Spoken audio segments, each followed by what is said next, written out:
Welcome to the Economic Outlook for the week ended June 4, 2022, presented by Paki News Network, covering analysis by Zahid Aziz. This week again, we'll start on a lighter note. For all those pet lovers, good news is that government has revoked the ban on cat and dog food. Another good news for babies and their mothers is that there is no ban on diapers and sanitary pads. Remember that Pakistan's government has banned luxury imports.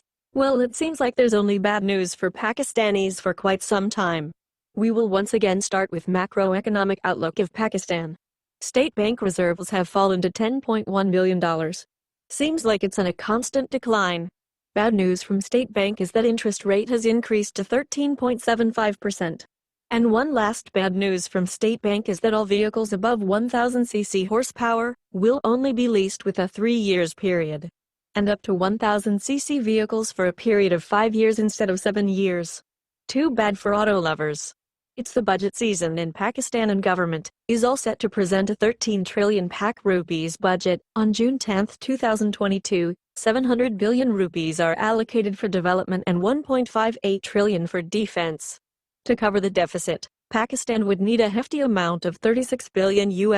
There will be additional taxes worth rupees 1.5 trillion. So get ready for the worst, Pakistanis. Now a few words on Pakistan's energy sector. Oil industry has warned of supply chain breakdown as foreign banks are not opening letter of credits, owing to poor macroeconomic position of Pakistan. Chinese independent power plants are facing default risk as 340 billion Pak rupees are standing as outstanding dues. A Port Qasim power plant in Karachi has $83 million worth of debt outstanding. Government owes rupees 90 billion to the plant that has put the power plant in an awkward position. A Dubai-based fintech startup Yap is likely to receive its EMI license. New startups with angel investors is a new thing happening in Pakistan. But do remember that existing startups that had high expectations are curtailing operations. One such startup is Airlift Express. It is closing up in a few markets due to recession. We'll close this episode on a happy note. Pakistan's entrepreneur Tanzila Khan has won first ever Amal Clooney Women's Empowerment Award. Way to go, Tanzila Khan. You made us proud.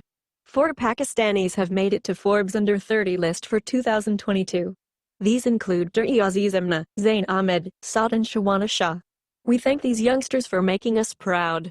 Thanks for watching Paki News Network.